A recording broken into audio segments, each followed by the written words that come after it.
ఈరోజు దేవుని యొక్క వాక్యములో మన ధ్యానము కొరకు పరిశుద్ధ గ్రంథం బైబిల్ నుండి ఫిలిప్పీలకు రాసిన పత్రిక 4వ అధ్యాయము 2-3 వచనాలు చదువుదాం. ప్రభువునందు మీరు ఏక మనస్సు గలవారై ఉండుడి.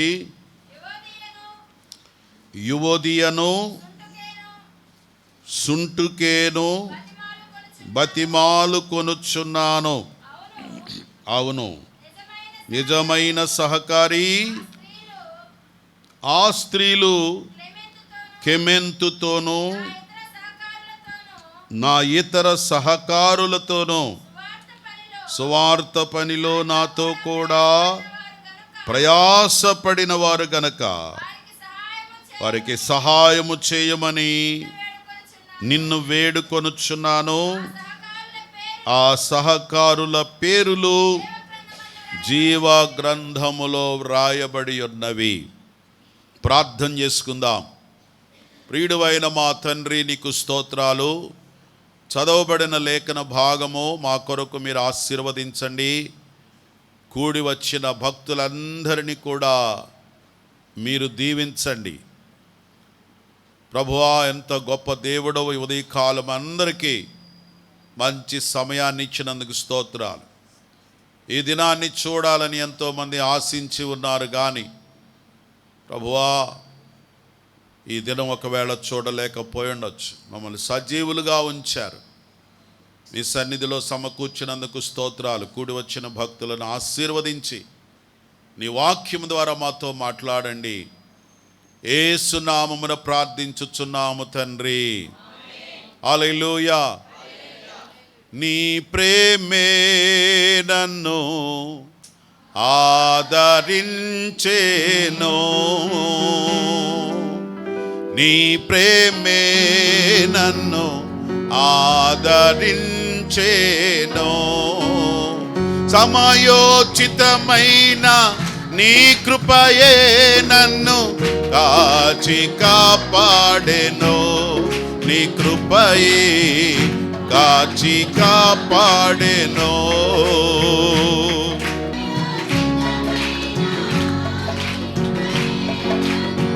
కాచి కాపాడెను, నీ కృపయే కాచి. చీకటి కెరటాలలో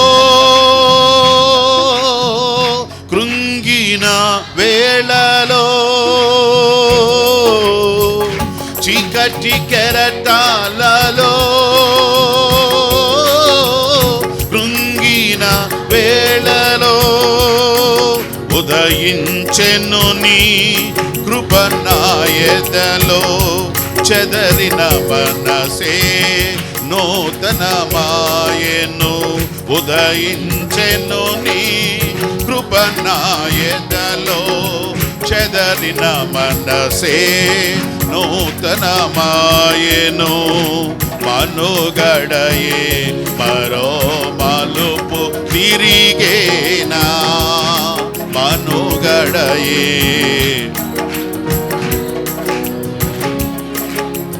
బలసూచకమైనా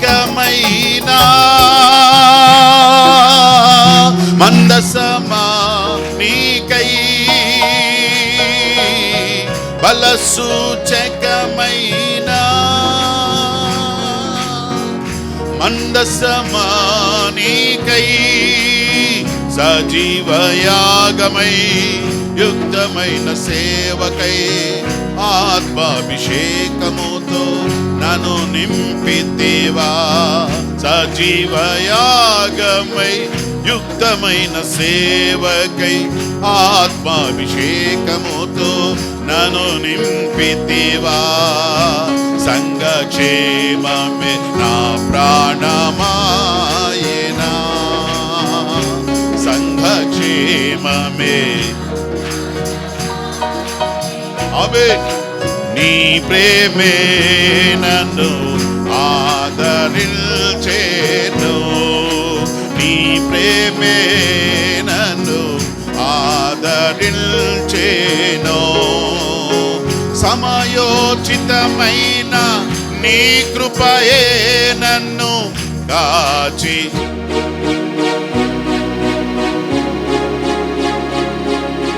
కాపాడెను. సమయోచితమైన నీ కృపయే నన్ను కాచి కాపాడెను. నీ కృపయే తప్పుడు కూడా కాచి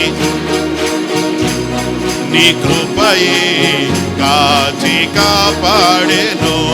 నీ కృపయే కాచి కాపాడే.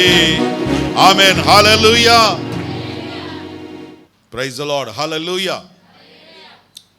ప్రియ స్నేహితులారా, మనం చదివినటువంటి వాక్య భాగం అపోస్తలుడు అయినటువంటి గొప్ప సేవకుడు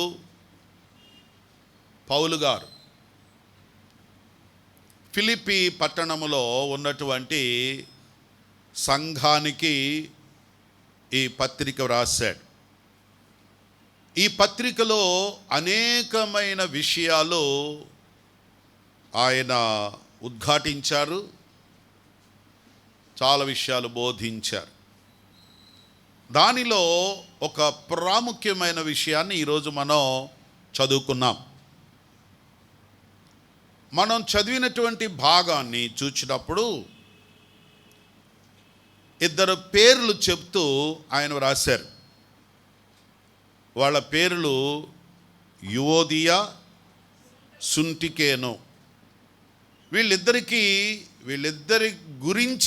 వీళ్ళిద్దరి గురించి క్లెమెంతు అనేటువంటి ఆ సంఘములో ఉన్న ప్రధాన పరిచారకుడైనటువంటి క్లెమెంటుకు ఈ విషయాన్ని రాస్తున్నాడు. అయా క్లెమెంతు గారు, ఈ యువోదియా, సుంటికేను అనేటువంటి వారు చాలా మంచి పరిచారకులు. నాతో కూడా కలిసి సువార్త పనిలో చాలా ప్రయాసపడినటువంటి వారు, చాలా కష్టపడేటువంటి మనస్తత్వము గలవారు. ప్రయాసపడిరి. చెప్పండి, ఎలా చేశారు? ప్రయాసపడడం అంటే చాలా బరువైన బాధ్యతగా వారు పనిచేశారు. వారిని మీరు గౌరవించండి, వారిని సన్మానించండి, వారికి మీరు సహాయం చేయండి అని క్లెమెంతుకు ఈ విషయాలు రాస్తూ, క్లెమెంతును కూడా చాలా ఘనంగా తెలియజేశాడు. ఈ క్లెమెంతు కూడా నా నిజమైన సహకారి. క్లెమెంటు ఎలాంటి వాడు? చెప్పండి మరొకసారి. అంటే నిజమైన సహకారి అంటే నిజము కాని సహకారులు కూడా ఉంటారా? ఏంటండి తెలియనట్టు చెబుతారు. నిజమైన సహకారి అన్నారంటే ఏంటి అర్థం? నిజము కాని సహకారులు కూడా ఉంటారు. అంటే సహాయం చేసినట్టే ఉంటారు, వాళ్ళ పని వాళ్ళు చూసుకుంటుంటారు. వాళ్ళు ఏందో బెల్లం కొట్టిన రాయిలాగా మొహం అంతా ముంతలాగా ఎట్టుకుని ఏదో నా పని నాది, నేను చేసుకుని వెళ్ళిపోతుంటా, నా డ్యూటీ నాది, నేను పోసుకుని పోతుంటా. అది కాదు నిజమైన సహకారి. నిజమైన సహకారి అంటే బాధ్యతగా ఉంటాడు. పౌలు గారు అతనికి రాసి, అయ్యా పలానా వాళ్ళని జాగ్రత్తగా చూసుకోండి, వాళ్ళు నాకు సహకారులు అని చెప్పి తన స్థానములో వారిని గౌరవించమని చెప్పే స్థాయిలో క్లెమెంతు ఉన్నాడు. అలాంటి వాళ్ళు నిజమైన సహకారులు. దైవ సేవకులు వారికి కొన్ని విషయాలు చెప్పి, ఫలానా వారు ఇలాంటి వారు, వారికి ఇలా సహాయపడండి, వారిని ఇలా వాడుకోండి, వారికి ఫోన్ చేయండి, వారికి ఈ విషయం చెప్పండి అని చెప్పేటువంటి కొంతమంది నిజమైన సహకారులు ఉంటారు. నిజమైన సహకారులు అంటే they will be very cooperative with the leaders and the pastors. ఆ స్థాయి క్లెమెంతు కలిగి ఉన్నాడు. Great man. అయితే ఆ సంఘములో ఉన్నటువంటి యువోదియా సుంటికేన్ అనేటువంటి వారికి ఒక విన్నపం రాశాడు. వాళ్ళ గురించి మంచి విషయాలు చెప్తూ, వాళ్ళు నాతో కష్టపడ్డారు, చాలా ప్రయాసపడ్డారు, ముఖ్యంగా దేవుని పనిలో, సువార్త పనిలో చాలా సహకరించారు. అయితే వాళ్ళిద్దరిని నేను ఒకటి వేడుకుంటున్నాను. ఏమిటి ఆయన వేడుకుంటుంది? 2వ వచనంలో రాయబడింది, ప్రభువునందు ఏక మనస్సు గలవారై ఉండవలెనని యువోదియకును సుంటుకేనుకు బతిమాలుకుంటున్నాడు.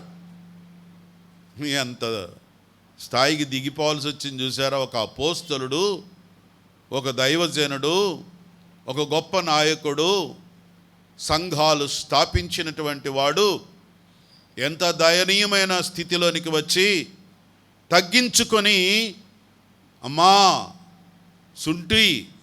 సుంటికేను, అమ్మా యువోదియా, మిమ్మల్ని బతిమలాడుతున్నాను.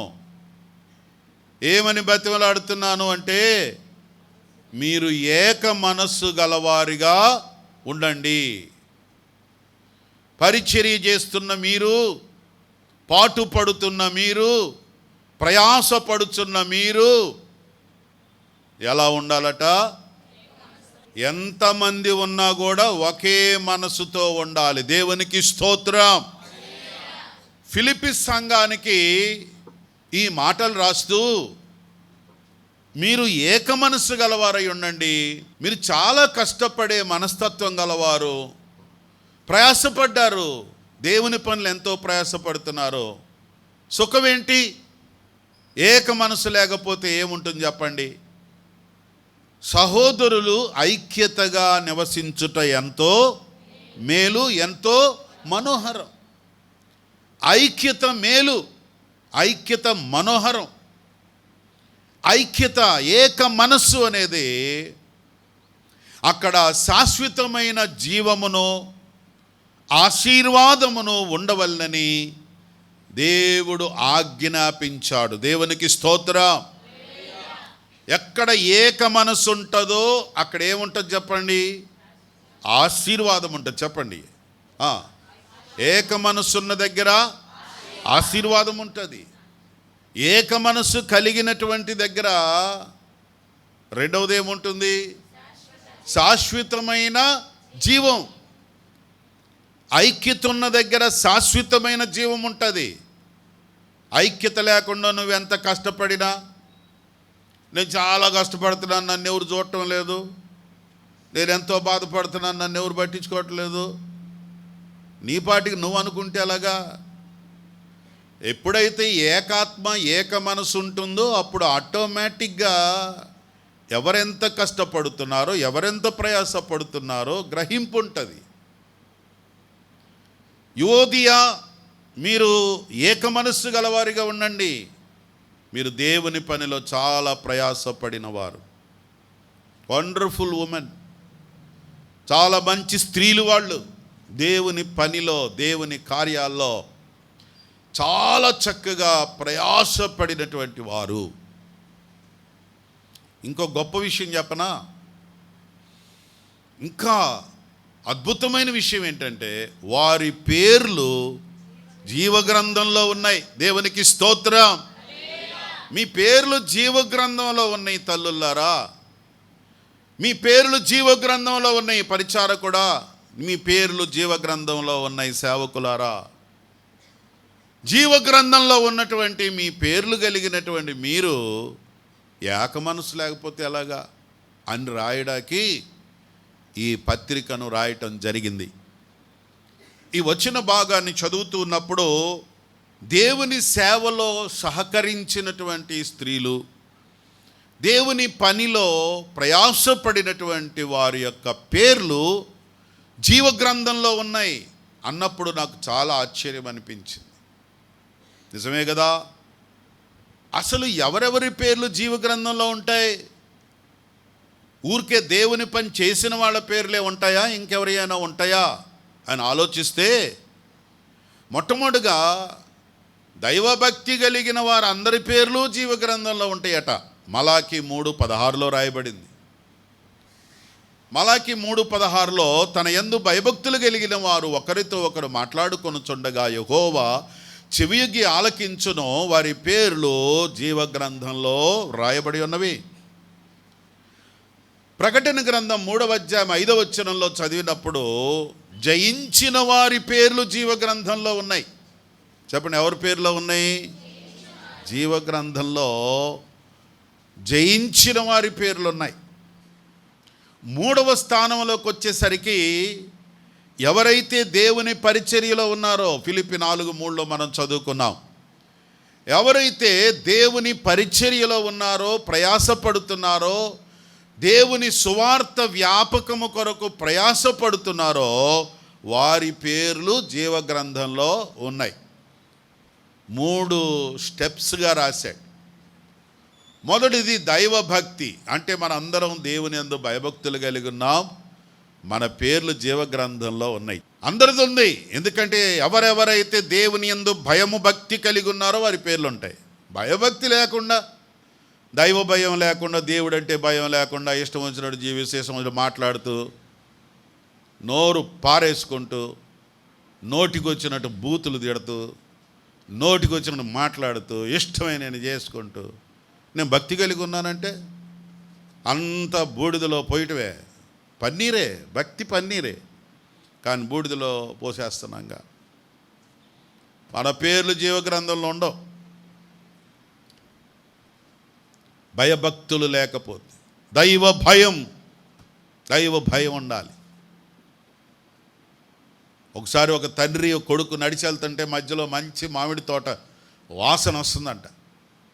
వాసన చూసి, ఒక మంచి పండు మా పిల్లోడికి పెట్టాలరా అనుకొని, అరే బాబు నువ్వు ఇక్కడే ఉండరా, ఈ గోడ దూకి అవతలకి వెళ్ళి ఆ కంచె దాటి మామిడికాయ తెస్తాను, నువ్వు తిందు కానీ. అలాగే డాడీ. కానీ ఒకటి, ఎవరన్నా వస్తారేమో చూచి ఎవరన్నా కనపడితే వెంటనే డాడీ అని కేకై, నేను వచ్చేస్తా. వెళ్ళిపోయాడు. మామిడికాయ అలా కష్టపడి ఒక మామిడికాయ పట్టుకునే లోపే వీడు డాడీ అన్నాడు. మామిడికాయ కోయకుండానే బరిగెత్తుకుంటూ వచ్చి గోడ దూకి వచ్చేసాడు. ఏంట్రా, ఎవరున్నారా?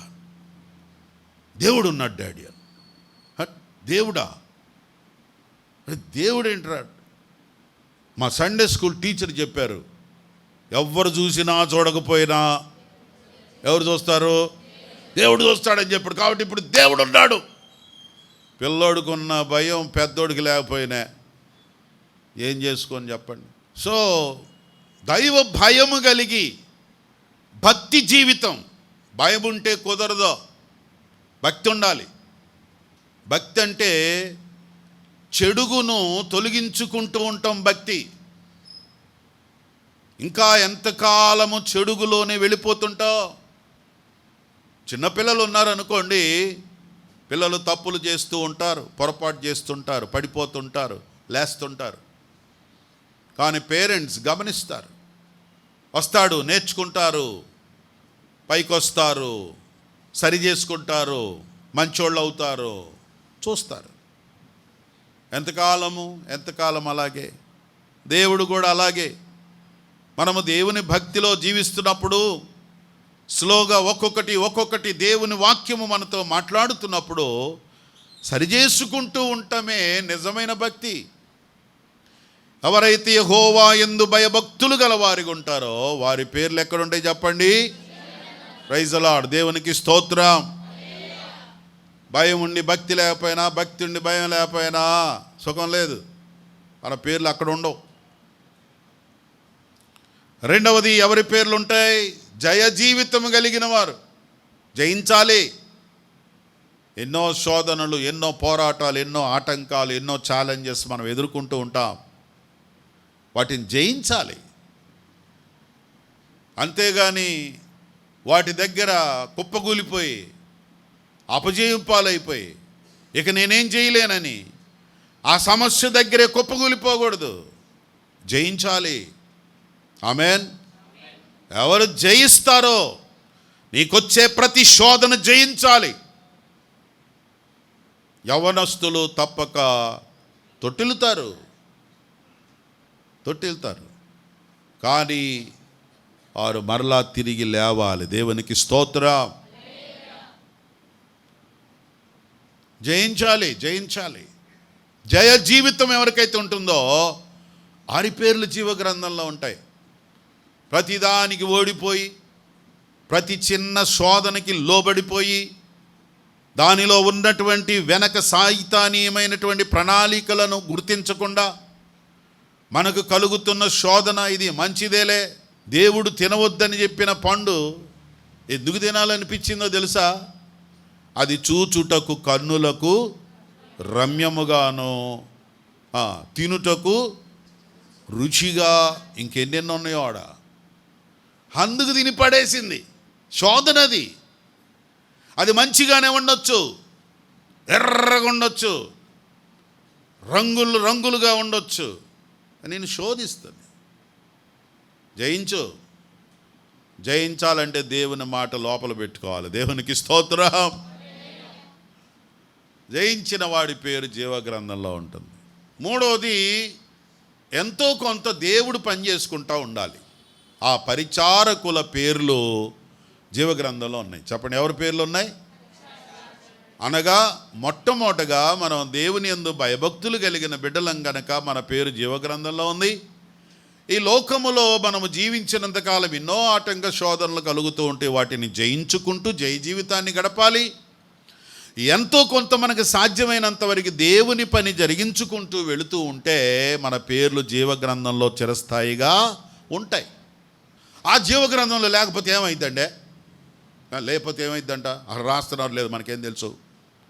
ప్రకటన గ్రంథం 20 అధ్యాయం చివరి వచనంలో లేక భాగమంతా గనక మీరు చదువుకున్నట్లయితే, ఎవని పేరు జీవ గ్రంథములో వ్రాయబడలేదో, 20 అధ్యాయం అంతా కూడా చదువుకోండి. తర్వాత ఎవని పేరు జీవ గ్రంథంలో వ్రాయబడలేదో వాడు అగ్నిగుండములో పడవేయబడతాడు. కాబట్టి అది ప్రమాదం. రాయకపోతే రాస్తే అంత రాస్తున్నారో లేదని మెదలకుండా ఊరుకోకూడదు. సపోజ్ మన పేరు లిస్టులో రాసుకోలేదు అనుకోండి, మధు స్కూల్కి వచ్చి 2 సంవత్సరాలు అయింది, అయినా మన పేరు ఇంకా లిస్టులో జారలా ఉంటామా? ఒక్క నిమిషం కూడా ఉండం. పెట్టే బేడ చదువుకుని ఎప్పుడెప్పుడు పోదాం అనిపిస్తుంది కదా. పేర్లు ఉంటేనే ఉండటంలా, ఉంచటానికి మాస్టర్ గారు ఎన్ని కష్టాలు పడుతుంటారు. ఉండండి రా నాయన, చదువుకోండిరా బాబు, మంచి భవిష్యత్తు వస్తుందిరా నాయన అని ఆ మేడం గారు పాపం అయ్యగారు అందరూ కష్టపడి మన ఎంటబడి అదే అప్పుడు ఎట్టో కట్టు ఉంటున్నాం. 100 మంది వచ్చి 50 మంది మిగులుతారు, మిగిలిన 50 మంది సర్దుకొని పోతుంటారు. ఒక్కోసారి లిస్టులో పేరుంటేనే ఉన్నట్లే, ఇక లేకపోతే ఏముంది చెప్పండి. జీవగ్రంథంలో మన పేరు దేవుడు రాసి ఉంచుతాడు. జీవగ్రంథంలో గనక పేరు లేకపోతే అట్టి వారి జీవితాలు అగ్ని గంధకములతో మండుచున్న గుండములో పడవేయబడుదురు. ఇది 2వ మరణం. కాబట్టి ప్రియమైన దేవుని బిడ్డలారా, జీవగ్రంథంలో వీళ్ళు మహానుభావులు. ఏటి వీళ్ళల్లో ఉన్నటువంటి గొప్పతనం? దేవుని పనిలో ప్రయాసపడి, దేవుని పనిలో పాటుపడినటువంటి, దేవుని పనిలో పరిచారకులుగా ఉన్నటువంటి వారి పేర్లు జీవగ్రంథంలో ఉంటాయి అన్నారు కదా. మరి ఆ పరిచర్యలో దేవుడు ఏం చూస్తున్నాడు? వారి హృదయంలో దేవుడు ఏం చూస్తున్నాడు? ఎలాంటి పని చేస్తే, ఎలాంటి పరిచర్య చేస్తే, ఎలాగున ఆ దేవుని పనిలో పాటుపడితే, ప్రయాసపడితే మన పేర్లు జీవగ్రంథంలో రాయబడతాయో, ఆ ప్రయాస అనేది ఎలా ఉండాలో ఒక 3 విషయాలు దేవుని వాక్యంలో ఈరోజు మనం ధ్యానం చేయవచ్చు. కొరింథీయులకు రాసినటువంటి 2వ పత్రిక 1వ అధ్యాయము 24వ వచనంలో అపోస్తలుడైన పౌలు గారు అంటారు, మీ విశ్వాసము మీద మేము ప్రభువులమై ఉన్నామని ఎలాగున మేము చెప్పుట లేదు గాని మీ ఆనందమునకు సహకారులమై ఉన్నాము. సో మీ ఆనందమునకు మేము సహకారులము. ఎవరి పేర్లు జీవగ్రంథంలో ఉన్నాయి? సహకారుల పేరులు. చెప్పండి, ఈ మాట చెప్పండి ఒకసారి. అంటే వాళ్ళు సువార్త పనిలో, దైవభక్తిలో ఉండి, దేవుని పనిలో ఉంటూ, పరిచారకులను బలపరుస్తూ, దేవుని సేవకులకు సహాయపడుతున్నటువంటి వీళ్ళందరికీ పౌలు గారు ఇచ్చిన టైటిల్ ఏంటంటే సహకారులు. చెప్పండి, ఎవరు వీళ్ళు? సన్నకారులు కాదు, సహకారులు. సహకారులు ఎలాంటి సహాయం చేస్తారు? సహకారిగా, సహకరించేవారిగా, సపోర్ట్ చేసేవారిగా, ప్రయాసపడేవారిగా ఉన్నాం, బాగానే ఉంది. సహకరించటములో ఎలా సహకరించాలి? ఒకటి పౌలు గారు అన్నారు, నేను మీ విశ్వాసము మీద ప్రభువుగా నేను లేను. మీరు ఏది నమ్ముతున్నారో, మీరు ఏది విశ్వాసంలో ఉన్నారో దాని మీద నేను ప్రభువుగా లేను. కానీ మీ విశ్వాసాన్ని పురికొల్పడానికి, మీ విశ్వాసాన్ని బలపరచడానికి, మీ భక్తిని ఇంకా ఉన్నత స్థితికి తీసుకొని వెళ్ళడానికి, మీరు ఆత్మీయంగా మెట్టుకు మెట్టు ఎదగడానికి ఒక సహకారిగా నేనున్నాను. నేను ఒక దైవ సేవకుడు సంఘానికి సహకారిగా ఉన్నాడు. సహకరించడం అంటే అర్థం ఏంటంటే మీ ఆనందాన్ని సహకరించడం. మీరు ఏ విషయములో ఆనందించగలుగుతారో, దేవుని వలన మీరు ఏ ఆనందాన్ని పొందగలరో, దేవుని యొక్క పని చేయడం ద్వారా, పరిచర్య చేయడం ద్వారా, సేవలో ఉండడం ద్వారా మీరు ఎంతగా ఆనందించగలుగుతారో మీ ఆనందానికి సహకారులుగా ఉన్నాం. దేవునికి స్తోత్రం. అంటే సహకారి యొక్క లక్షణం, సహకారికి ఉండవలసిన లక్షణం, పరిచారకునికి ఉండవలసిన లక్షణం, పరిచర్య చేసేవారికి ఉండవలసిన లక్షణం ఏమిటంటే నా ఆనందం చూసుకోవడం కాదు. అపోస్తలుడైన పౌలు గారు చాలా గొప్ప నాయకుడు. ఆ గొప్పవాడయ్యుండి ఆయన అంటాడు, నేను నీకు ప్రభువునే. ఎందుకంటే అసలు మీకు విశ్వాసం నేర్పించిందే నేను, భక్తిని పరిచయం చేసిందే నేను, ప్రభువుని పరిచయం చేసింది నేను. ఇన్ని చేసిన నేను నీ విశ్వాసం మీద ప్రభువుగా నేను లేను. నీ కిందకు వచ్చేసి నీవు ఆనందంగా ఉండాలి, విశ్వాసంలో బలపడాలి, ఆశీర్వాదకరంగా ఉండాలి, నువ్వు సంతోషంగా ఉండాలి, మీరు ఆనందంగా జీవించాలి. కాబట్టి విశ్వాసములో మీరు ఆనందించే స్థాయికి రావాలంటే నేను కిందకు దిగి వచ్చి, నేను గొప్పవాడినే, నీకు పరిచయం చేసిన వాడిని నేనే, నీకు బోధ చేసిన వాడిని నేనే, నిన్ను నడిపించిన వాడిని నేనే.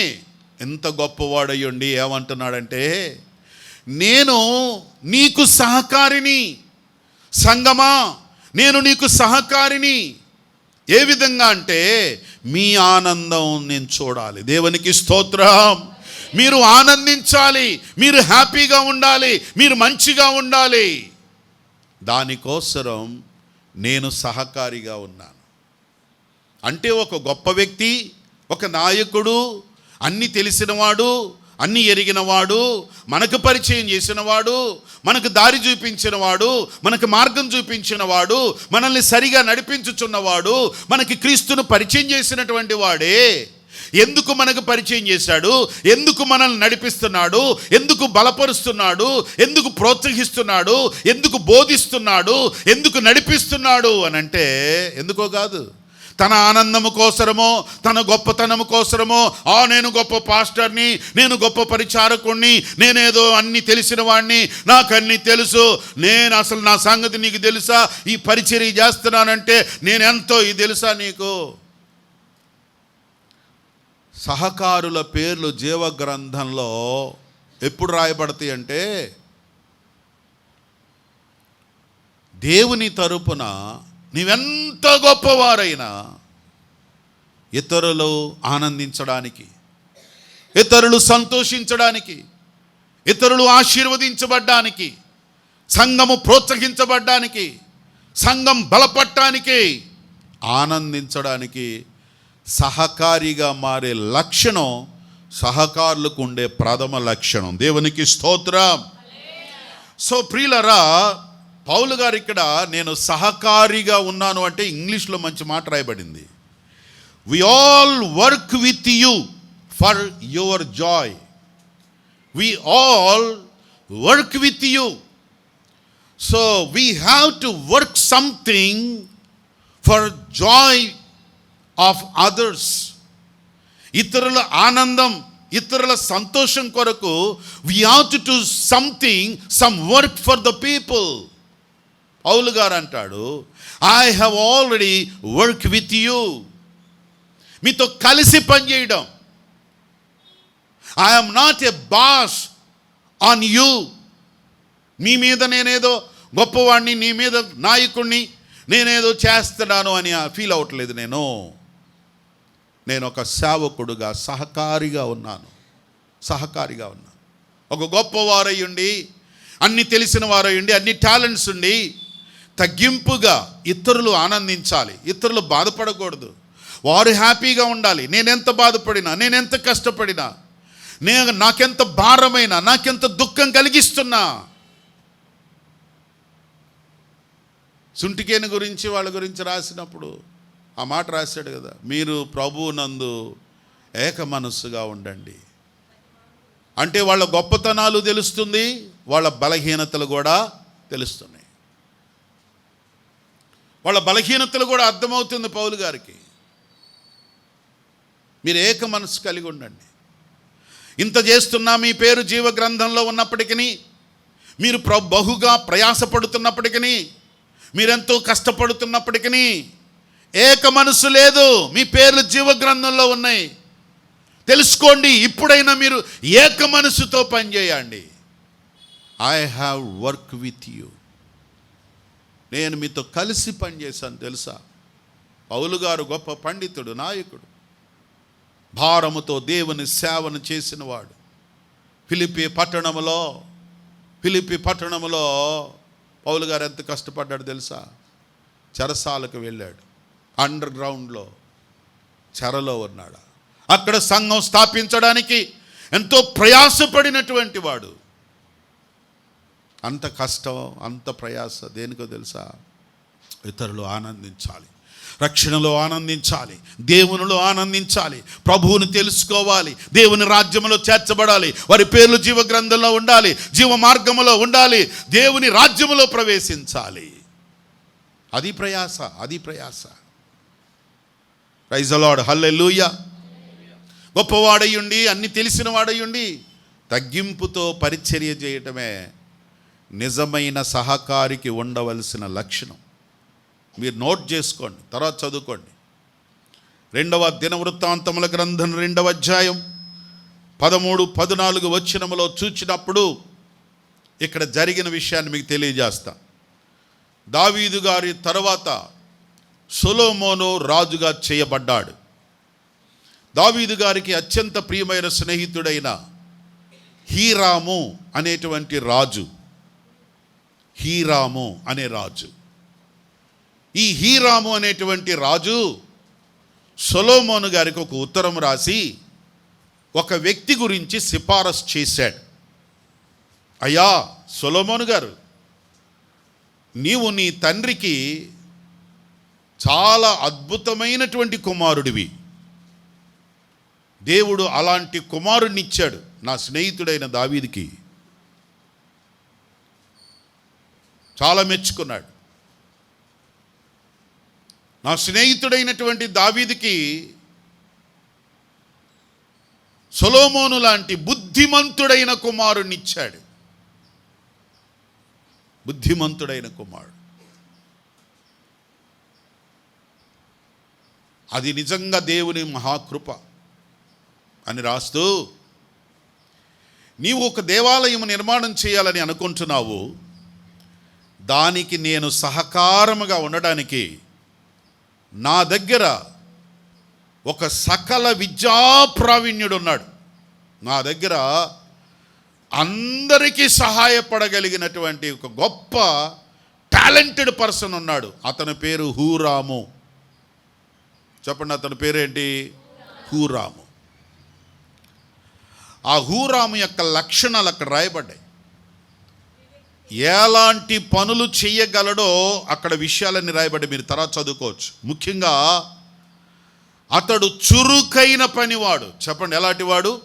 చురుకైన వాడు, తెలివియు వివేచనయు కలిగినవాడు, సామర్థ్యము గలవాడు, అన్నిటినీ చెయ్యగలిగిన సామర్థ్యం గలవాడు. అన్నిటినీ అంటే ఎన్ని ఉన్నాయో అక్కడ మీకు చాలా పనులు ఉంటాయి.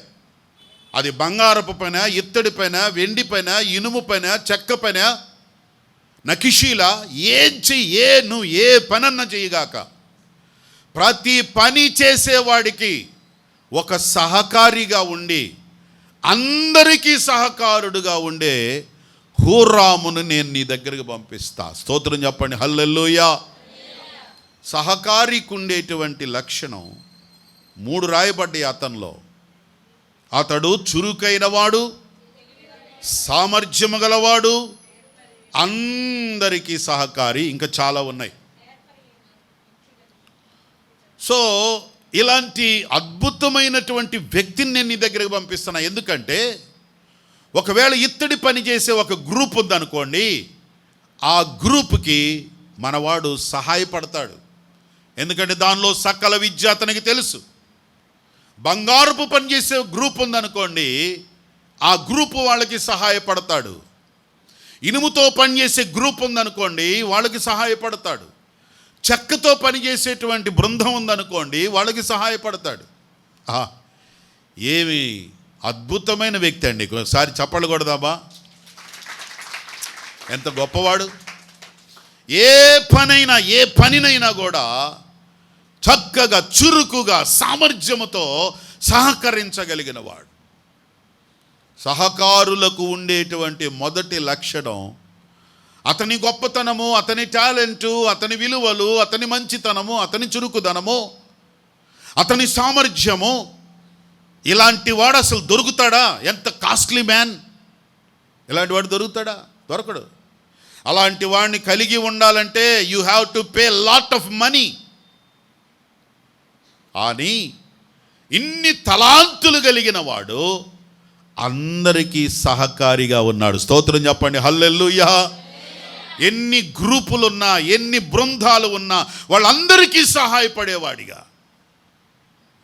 సహకారి అంటే ఎలాంటి వాడంటే, సహకారికి ఉండవలసిన లక్షణం ఏంటంటే, చిన్నపిల్లలు ఒకవేళ గ్రూప్ ఉన్నట్లయితే వారికి సహకారిగా, యవనస్తులుంటే వారికి సహకారిగా, పురుషులుంటే వారికి సహకారులుగా, స్త్రీలుంటే వారికి సహకారులుగా, పాటుపడే వాళ్ళు ఉంటే వారికి సహకారులుగా, ప్రయాసపడే వాళ్ళు ఉంటే వారికి సహకారులుగా. సహకారుల పేర్లే జీవగ్రంథంలో ఉంటాయి. దేవునికి స్తోత్రం. నాకు అన్నీ కలిగి ఉన్నాను, అందరూ నా దగ్గరికి రావాలి, నేను చెబితే చదువుతాను, చెప్పబోతే చెప్పను, మాట్లాడితే మాట్లాడతాను, మాట్లాడకుండా బేలకుండా కూర్చుంటాను. వాళ్ళే నానా తిప్పలబడి చేసుకుంటారు. మళ్ళీ ఏమైనా తక్కువ అంటే నాకు అన్నీ తెలుసు అంటుంటాడు. ఏంది నీకు తెలిసింది? సుఖమేంది చెప్పండి? అన్నీ తెలిసి సుఖమేంటి? జ్ఞానం ఉంది, సుఖమేంటి? నైపుణ్యత ఉంది, సుఖమేంటి? భాష వచ్చు, సుఖమేంటి? తెలివి ఉంది, సుఖమేంటి? ఎవరికన్నా సహాయపడుతున్నావా? ఎవరి చేతన్నా పని చేపిస్తున్నావా? ఈ పనిలో ఈ నైపుణ్యత ఉందని నీకు చూపించగలవా? ఏం చూపించవే? సహకారుల పేర్లు జీవగ్రంథంలో ఉంటాయంటే ఎవరు సహాయపడతారు? సహాయకుడికి ఉండేటువంటి లక్షణం, మొదటి లక్షణం ఏంటి చెప్పండి? ఇతరుల ఆనందము కొరకు కలిసి పనిచేసేవాడు. That is the first character of who are supporting the ministry. Working together, కలిసి పనిచేయాలి. కలిసి పనిచేయాలండి. నా పాటికి నేను కమ్ముగా ఉంటానంటే, నువ్వు కలిసి పనిచేసి, కలిసి మాట్లాడి, ఆ లక్షణం ఉన్నవాడి పేరే జీవగ్రంథంలో ఉంటుంది. దేవునికి స్తోత్రం. నేను ఎవరితో కలవను, నాకెవరితో పని లేదు, నా పాటికి నేను ఉంటాను, నా పని నేను చేసుకుంటాను, జరుగుతూ ఉంటాయి అనుకున్నాడు. నీ పేరు ఆడుందో లేదో నాకైతే తెలీదు. ఇక్కడ మాత్రం కలిసి పనిచేసేటువంటి వాడి పేరు జీవగ్రంథంలో ఉంది. దేవునికి స్తోత్రం. రెండవ లక్షణాన్ని చూసినట్లయితే, సహకారులకు ఉండవలసిన రెండవ లక్షణం సమూయేలు మొదటి గ్రంథం 23వ అధ్యాయం 16-17 వచనాల్లో చదివినట్లయితే, ఇక్కడ మీరు ఒకవేళ ఇంటికి వెళ్ళక చదువుకోండి, సమయం లేదు కదా, ఇంటికి వెళ్ళిన తర్వాత చదవండి. సమూయేలు మొదటి గ్రంథం 23వ అధ్యాయం 16-17 వచనాల్లో చూసినప్పుడు ఇక్కడ సౌలు కుమారుడైనటువంటి యోనాతాను దావీదు దగ్గరికి వచ్చాడు. దావీదు గారి గురించి యోనాతానుకి ఒక అవగాహన వచ్చింది. జరుగుతున్న పరిణామం ఏంటి అంటే, వాళ్ళ నాన్నగారికి కూడా ఒక అవగాహన వచ్చింది సౌలుకి. నా తర్వాత రాజు అయ్యేది దావీదు అన్న సంగతి అతనికి తెలుసు. అందుకనే దావీదుని హతమార్చాలి, దావీదుకు ఘనత ఎక్కువ పోతుంది, దావీదుకు గౌరవం ఎక్కువ పోతుంది, దావీదుని మెచ్చుకుంటున్నారు అని లేకుండా చెయ్యాలి అనుకుంటున్నాడు సౌలు. అదే అవగాహన తన కుమారుడైనటువంటి యోనాతానుకి దావీదు మీద అదే మంచి ఆలోచన ఉంది. మా తర్వాత దావీదే రాజు అవుతాడు. ముఖ్యంగా యవనస్తుడైన యోనాతాను మంచిగా ఆలోచించాడు. ఎందుకంటే నా తండ్రి దైవభక్తి లేని వాడిగా ఉన్నాడు, దేవుడు ఎన్నుకున్నాడు కానీ ఆయన ఇష్టముచ్చుడు జీవించాడు. దాన్ని బట్టి ఆ వాగ్దానంలో నుంచి నేను రాలేను. ఎందుకంటే ఒకవేళ అతను బాగుంటే ఆ వాగ్దానం తర్వాత నేను వచ్చేవాడిని లైన్లోకి, నేను రానని నాకు అర్థమైంది. కాబట్టి తర్వాత రాజు అయ్యేది దావీదే, నా స్థానంలోకి దావీదు. ఎందుకంటే యువరాజు కదా, ఒక యువరాజు నా తర్వాత ఇంకొక లీడర్ వస్తాడన్న సంగతి తెలుసుకున్నాడు. ఒక మంచి గ్రహింపది. చాలామందికి నాకు టాలెంట్ ఉన్నా లేకపోయినా మా నాన్న తర్వాత నేనే, లేకపోతే మా పెద్ద ఆయన తర్వాత నేనే అని ఫీల్ అయిపోతుంటారు. యోనాతాను చాలా మంచి ఆలోచన. మా డాడీ చేసిన పనిని బట్టి ఆయన దేవుని కృపను పోగొట్టుకున్నాడు.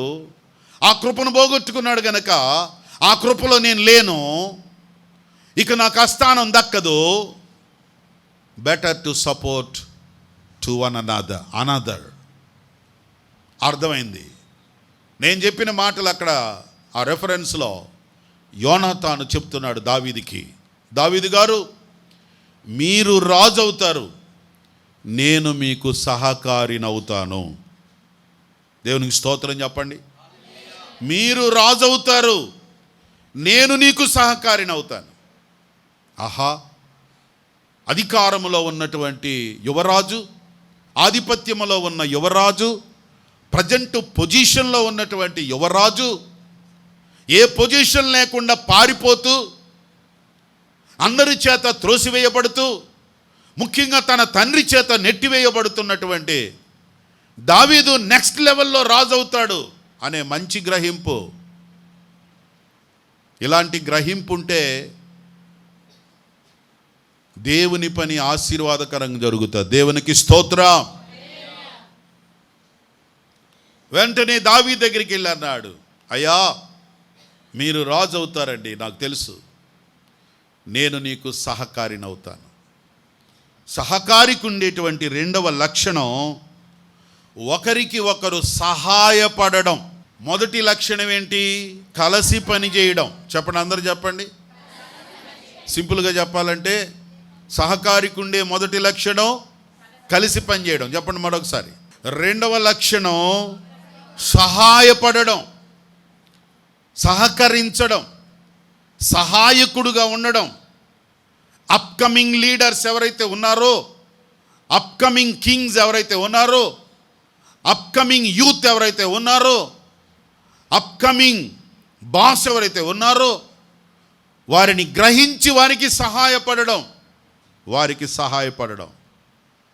ఇంగ్లీష్ బైబిల్లో చాలా మంచి మాట రాయబడింది. కొరింథీయులకు రాసిన మొదటి పత్రిక 16వ అధ్యాయం 17-18 వచనాల్లో చూసినప్పుడు ఇక్కడ కొంతమంది ఆ విధంగా సహకారులుగా ఉన్నారు అని రాయబడింది. కొరింథీయులకు రాసిన మొదటి పత్రిక 16వ అధ్యాయం 17-18 వచనములో స్తెఫెను, ఫొర్మునాతు, అకాయికు అనేటువంటి వారు వచ్చినందున సంతోషపడుతున్నాను. మీరు లేని కొరతను మీరు నాకు తీర్చారు. మీరు లేని కొరతను వీరనగా ఆ ముగ్గురు పేర్లు స్టెఫెను, ఫొర్మనాతు, అకాయికు అనేటువంటి వారు మీరు లేని కొరత తీర్చారు. అనగా ఎంత సహాయపడుతున్నారో. కొరింథీ సంఘానికి రాస్తూ పౌలు గారు అన్నారు, మీరు చేయాల్సిన పని ఇక్కడ కొంతమంది చేశారు. వారు నా దగ్గరికి వచ్చారు, నాకు సహకరించారు. ఎంతగా సహకరించారంటే మీరు లేని కొరతను తీర్చారు. మీరు లేని కొరత తీర్చారు. సహాయపడడం, సహకరించడం అంటే లేని కొరతను తీర్చడం. దేవునికి స్తోత్రం. సో సహాయకుడికి, సహకారులకి ఉండవలసిన రెండవ లక్షణం, ఒకరు లేనప్పుడు ఆ లేని కొరతలో నిలబడి ఆ కొరతను తీర్చే లక్షణం కలిగిన వాడే నిజమైన సహకారి. ఆ సహకారుల పేర్లే జీవ గ్రంథంలో ఉంటాయి. చప్పలు కొట్టి దేవుని నామాన్నే మహిమపరుదా. మూడవ లక్షణం మనం చదువుకున్నాం. ఫిలిప్పీయులకు రాసిన పత్రిక 4వ అధ్యాయం 2-3 వచనాల్లో చూచినప్పుడు ప్రయాసపడినటువంటి వారు. మూడవది ప్రయాసపడుట. రెండవ పాయింట్లో మనం లేని కొరతను తీర్చాడు అని అంటే, మీరు లేని కొరతను తీర్చారు అని ఉంది. కానీ ఇంగ్లీష్ బైబిల్లో చాలా మంచి మాట రాయబడింది. They have supplied what was lacking from you. అంటే మీ దగ్గర నుండి నాకు ఏ సహకారము అందట్లేదో, మీ దగ్గర నుండి నాకేమి సప్లై అవ్వడం లేదో, మీ దగ్గర నుండి నా దగ్గరికి ఏమి రావడం లేదో, వాటిని వీళ్ళు సప్లై చేశారు. అనగా సహకరించారు, సహాయం చేశారు. They have given something to the Paul. మీరు లేని కొరత అంటే, మీరు లేనప్పుడు నాకేదైనా కావలసి వస్తే, నాకేదైనా సప్లై చేయాల్సి వస్తే, నాకేదైనా ఇవ్వాల్సి వస్తే దానిని వారిచ్చారు. ఆ స్థానంలో వారిచ్చారు. అంటే కొన్నిసార్లు మనం ఏం చేస్తాం తెలుసా, అయ్యగారికి సప్లై చేసేవాళ్ళు ఉన్నారుగా, నీళ్ళు ఇచ్చేవాడు ఉన్నాడుగా, అది ఇచ్చేవాళ్ళు ఉన్నారుగా, ఇది ఇచ్చేవాళ్ళు ఉన్నారుగా, అది వాళ్ళు చూసుకుంటారులే, వాళ్ళు ఉన్నారో లేదో చూడరు. ఆ స్థానంలోకి రావాలి మనం. ఈరోజు అయ్యగారికి, లేకపోతే పాస్టర్ గారికి, సంఘానికి, సంఘంలో ఉన్న బిడ్డలకి ఈరోజు పలానిది అవసరం. ఒకవేళ ఉదయకాలము 6 గంటలకే అందరూ లేస్తారో లేవలేరో, నేను వెళ్తే మంచిది కదా, చూద్దాం. అక్కడ వాళ్ళందరూ పనిచేస్తుంటే నేను హ్యాపీగా వెళ్ళిపోవచ్చు. ఒకవేళ పని చేయకపోతే నేను పని చేయొచ్చు అన్న స్థాయిలోకి ఉదయాన్నే వచ్చి పరిచర్య చేస్తున్న వాళ్ళు ఉన్నారు కొంతమంది. చాలా సంతోషం. వారు లేని కొరత వీళ్ళు సప్లై చేస్తున్నారు. దేవునికి స్తోత్రం. అది మంచి లక్షణం. నేను ఉండాలి, నేను ఈ స్థానంలో ఉండాలి. అదే పౌలు గారు అంటున్నాడు, they have supplied what was lacking from you. నీ దగ్గర నుంచి, మీ దగ్గర నుంచి రావలసినవి, మీ దగ్గర నుంచి పొందుకోవలసిన వాటినే వీళ్ళు ఇచ్చారు. వాళ్ళు రావడం నాకు చాలా సంతోషం. పరిచారకుడికి జీవగ్రంథంలో పేర్లు రాయబడినటువంటి సహకారుల పేర్లు జీవగ్రంథంలో ఉన్నాయి. వారికి ఉండవలసిన రెండవ లక్షణం సహాయపడడం, సప్లై చేయడం. మూడవది ప్రయాసపడడం, అంటే కష్టపడి పనిచేయడం. ప్రయాసపడడం. ఇంగ్లీష్లో మంచి మాట రాయబడింది. These women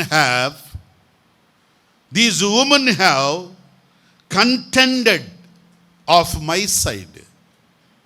these women have contended at my side in the cause of the gospel.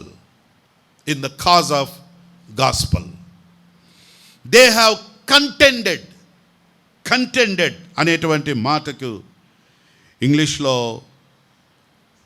అర్థం ఏంటంటే, సరైన అర్థం పోటీ పడడం. కంటెండెడ్ అంటే పోటీ తత్వంతో పనిచేయడం. ఎంత మంచి వాళ్ళండి వీళ్ళు. సుంటికేను యువోదియా వీళ్ళిద్దరూ, నాకు ఈ మాట చదివిన తర్వాత ఇంగ్లీష్లో చదివిన తర్వాత అర్థమైంది ఏంటంటే, వీళ్ళిద్దరూ ఏక మనసుగా ఉండండి అని ఎందుకు చెప్పాల్సి వచ్చిందంటే, వీళ్ళిద్దరూ పోటీ పడుతున్నారు. అది నేను చెయ్యాలని. అంటే ఒకళ్ళు వచ్చే లోపే వాళ్ళ పని కూడా ఇవాడు చేసేస్తున్నట్టుంది. నా పని నువ్వు చేస్తావేంటే అని గొడవ వచ్చినట్టుంది వీళ్ళకి. They have contended at my side in the cause of gospel.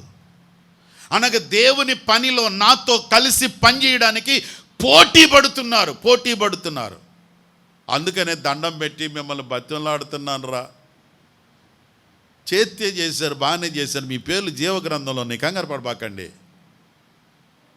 ఏంటంటే ముందు ఏక మనసు కలిగి ఉండండి.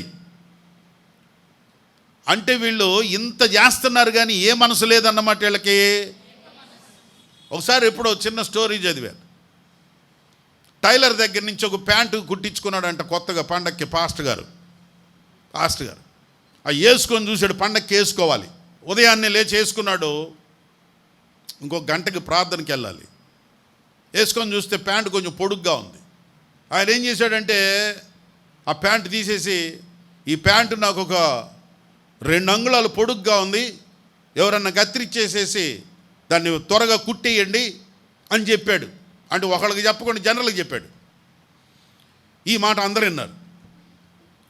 భార్య వచ్చింది, అయ్యో ఈయన ఎప్పుడు ఇదే జరుగుతుందని చెప్పి టకా 2 అంగుళాలు కత్తిరిచ్చేసేసి కుట్టేసేసి మెదలకుండా ఆడబెట్టేసి వెళ్ళిపోయింది. ఈ సంగతి తెలియక వాళ్ళ పెద్ద అమ్మాయి వచ్చింది. మా నాన్న ఇందాక గవ్వుమని కేకేశాడు, అది కనుక జరగకపోతే ఇప్పుడు మామూలుగా ప్రార్థనలోనే కొడతాడు అనుకొని ఆ అమ్మాయి కూడా 2 అంగుళాలు కత్తిరిచ్చేసేసి మళ్ళీ కుట్టేసేసి మెదలకుండా పెట్టింది. ఈలోపు వాళ్ళ కొడుకు చూశాడు, ఈయన అరిసిందే అరుస్తాడురా బాబు అనుకుని ఆడు కూడా 2 అంగుళాలు కత్తిరిచ్చేసి కుట్టేసేసి మళ్ళీ ఆడబెట్టేసాడు. చిన్న అమ్మాయి వచ్చింది, వీళ్ళందరూ బిజీగా ఉన్నారు, నేనే ఏం బిజీ లేకుండా ఉన్నాను అనుకున్నట్టు ఆవిడ కూడా వచ్చి ఇంకో 2 అంగుళాలు కత్తిరిచ్చేసి మొత్తానికి పెట్టాడు. అయ్యగారు మీటింగ్కి రెడీ అయిపోయారు. ఇక స్నానం చేసి వచ్చి ప్యాంట్ వేసుకున్నాడు. అది ప్యాంట్ లాగా లేదు. ఆహా, మీకు అర్థమైపోయింది. ఎవడరా ఇదంతా చేసింది? 2 అంగుళాలు కత్తిరియమంటే 8 అంగుళాలు కత్తిరించారు, ఏంటిది అని కేకేశాడు. అంటే అందరూ పనోళ్ళే, కానీ ఒకడికొకడికి సుంటికేనో యువోదియమ్మ మీకు వందనాలు తల్లులారా. శృతిమతి లేకుండా చేయమాకండి. మంచోళ్ళే మీరు, మీ పేర్లు సామాన్యంగా లేవు, జీవగ్రంథంలో ఉన్నాయి. ఇంత గొప్పోళ్ళు మీరు. కానీ అసలు ఇంకా ఆ మాట చదివితే నాకు ఆశ్చర్యం అనిపించింది. దే హ్యావ్ కంటెండెడ్ అంటే పోటీతత్వముతో నేను చెయ్యాలి, ఈరోజు ఈ పని నేను చెయ్యాలి, ఈ పనిలో నేను ఉండాలి, నేను ముందుండాలి, నేను ముందుగా ఈ యొక్క పనిని జరిగించాలి, ఇది దేవుడి పని, ఇది దేవుని కార్యమును నేను ముందుండి పనిచేయాలని పోటీపడి పనిచేసేటువంటి తత్వం కలిగిన వారు అద్భుతమైన వాళ్ళు. కానీ ఏక మనసుతో చేయండి. అందుకే దేవుని పనిలో సహకరించి లేక సహకారులుగా ఉన్నటువంటి మనకి 3వ లక్షణం ఏముండాలంటే, ప్రయాసపడుటలో పోటీపడి పనిచేసే వాళ్ళుగా ఉండాలి. దేవునికి స్తోత్రం. చెబితే చెయ్యటం. కొంతమంది అంటుంటారు, ఇంతకుముందు అయ్యగారు మనకు అన్నీ చెప్పేవాడు, ఇప్పుడు చెప్పటం లేదా అనుకోండి. ఎల్లకాలం చెబుతూనే ఉంటారా? ఏమంటే ఇప్పుడు 10 ఏళ్ల పిల్లోడికైతే చెబుతారు, 15 ఏళ్ళ పిల్లోడికైనా చెబుతారు, 20 ఏళ్ళు 30 ఏళ్ళు వచ్చిన తర్వాత కూడా చెబుతూనే ఉంటారా? ఇంక అంతకంటే దరిద్రం ఏమన్నా ఉందా? ఇన్ని సంవత్సరాలైనా కూడా మళ్ళీ అది చేయండి, ఇది చేయండి, రండి పోండి అదే చెబుతూనే ఉంటారా? చెబితే చేయడం కాదు, పోటీపడి చెయ్యాలా. స్తోత్రం చెప్పండి, హల్లెలూయా. పక్కన వాళ్ళకి సెకండ్ నుంచి చెప్పండి, పోటీపడి చేయాలని. ఇప్పుడు పోటీ పడబాకండి. ఏదైనా పరిచర్య చేసినప్పుడు, సహాయపడాల్సి వచ్చినప్పుడు మన నాయకులు, మన పెద్దలు, సేవకులు, మన తల్లిదండ్రులు, మన మాస్టర్స్, మన పాస్టర్స్ మనకి ఏదైనా ఒక పని దైవికమైంది కానీ ఏదైనా ఒక పనిని అప్పగించినప్పుడు పోటీ పడి పని చేయాలి. అలాంటి వాళ్ళ పేర్లు జీవగ్రంథంలో ఉంటాయి. దేవునికి స్తోత్రం. కొంతమంది పోటీ పట్టం కాదు, పాటలు పడుతూ చేస్తుంటారు. అని పోటీ పడాలా, పాటలు పడాలా? కళ్ళు మూసుకొని ప్రార్థన చేద్దాం. స్తోత్ర. హల్లెలూయా, హల్లెలూయా, హల్లెలూయా. మా పరమ తండ్రి, నీకు స్తోత్రాలు చెల్లిస్తున్నాం.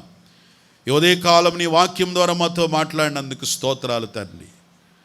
సహకారుల పేర్లు జీవగ్రంథంలో ఉన్నాయి, కానీ సహకారులు ఉండవలసిన లక్షణాలు మాకు బోధించారు.